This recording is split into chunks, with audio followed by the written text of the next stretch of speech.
साहब, 1947 में भारत का विभाजन करके बना हुआ पाकिस्तान एक एक रोटी के लिए मोहताज हो रहा है। जब भारत अपनी आजादी का अमृत महोत्सव मना रहा है, तब भारत खुशहाली की ओर से दुनिया की एक बड़ी आर्थिक ताकत के रूप में उभर रहा है। भारत के नागरिकों में समृद्धि आ रही है। भारत विकास की एक नई यात्रा के साथ आगे बढ़ रहा है और ये यात्रा इसी प्रकार से बनी रही। 2027 आते आते भारत दुनिया की तीसरी बड़ी अर्थव्यवस्था के रूप में स्थापित होगा।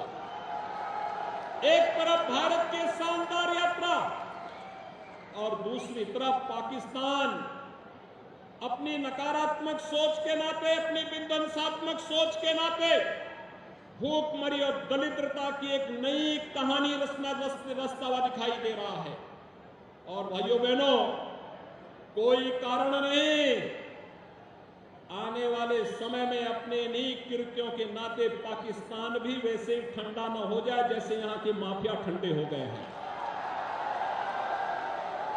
कोई कारण नहीं।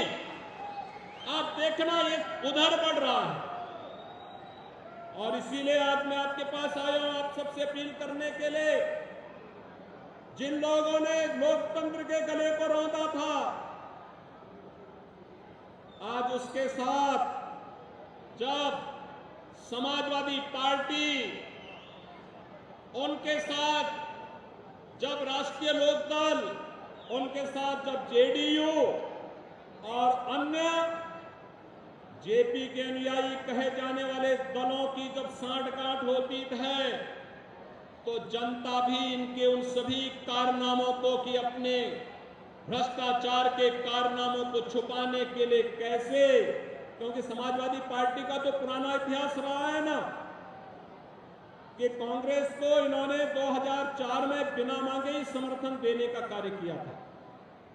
वे समर्थन नहीं चाहते थे, लेकिन जबरदस्ती चिपको आंदोलन के रूप में अपने आप को अग्रणी बनाने में माहिर हैं और वही कार्य उन्होंने उस समय किया था। एक बार फिर से उस कथा को दोहराने का कार्य हो रहा है। लेकिन भाइयों बहनों, हमें विकास के बारे में जो सकारात्मक सोच प्रधानमंत्री मोदी जी ने दी है, उस सकारात्मक सोच के साथ आगे बढ़ना है।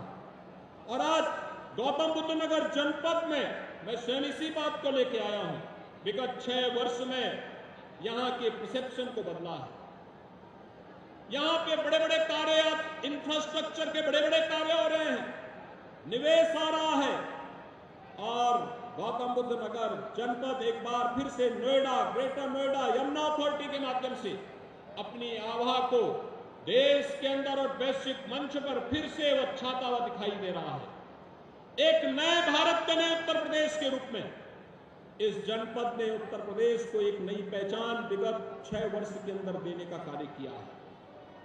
यहां पर एशिया का सबसे बड़ा एयरपोर्ट जेवर में बन रहा है। भाइयों बहनों, 6 वर्ष पहले जेवर की क्या स्थिति थी, क्या स्थिति थी? और इस वर्ष के अंत में हम जेवर में फर्स्ट फेज का कार्य संपन्न कर चुके होंगे। भाइयों बहनों, यहां पे आज मेडिकल डिवाइस पार्क भी आ रहा है, आज यहां पे फिल्म सिटी भी आ रही है, आज यहां पर विभिन्न प्रकार की वे योजनाएं जिनके बारे में कभी कल्पना की जाती थी, आज वह सब कुछ यहां आ रहा है। लेकिन मैं धन्यवाद दूंगा जेवर एयरपोर्ट में जिन किसानों ने जमीन दी थी, सचमुच उनका अभिनंदन करता हूं। मैंने यहीं पे आकर के उनसे उस समय संवाद किया था और मैंने अनुरोध किया था कि आपका समय निकल चुका है, लेकिन आने वाली पीढ़ी के भविष्य के बारे में सोचिए। हमें कैसा विकास चाहिए?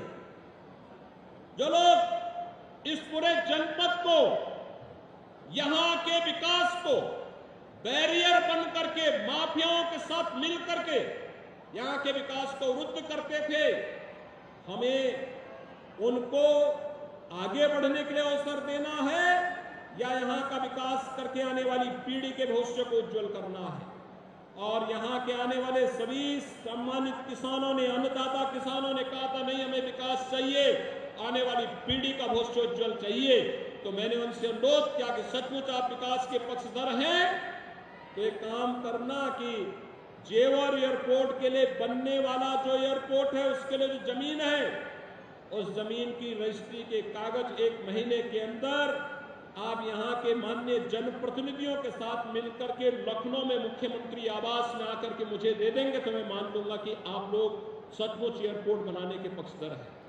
और उन्होंने किया था और मैं आज इसीलिए आया हूं। आज हम यहाँ पे आए हैं, आज यहाँ पे 1718 करोड़ रुपए की जिन परियोजनाओं का लोकार्पण और शिलान्यास हुआ है, सॉलिड वेस्ट मैनेजमेंट से भी है, सड़क से भी है, ड्रेनेज से भी है, यहाँ की अन्य अवस्थापना सुविधाओं के साथ साथ बुनियादी सुविधाओं से जुड़ी हुई योजनाएं भी हैं। लेकिन साथ साथ इस जनपद के समग्र विकास के लिए अथॉरिटी के द्वारा किए जाने वाले प्रयासों की वह एक झलक भी प्रस्तुत करता है। भाइयों बहनों, मैं यही आश्वासन देने के लिए भी आया हूं, किसानों की समस्या का समाधान हमारी शीर्ष प्राथमिकता है और सकारात्मक योगदान, संवाद से इस समस्या का समाधान होगा। संवाद के माध्यम से बड़ी समस्या का समाधान हो सकता है। आखिर हम लोकतांत्रिक समाज में रहते हैं, इसके लिए नकारात्मक ताकतों को बीच में नहीं आने देना है।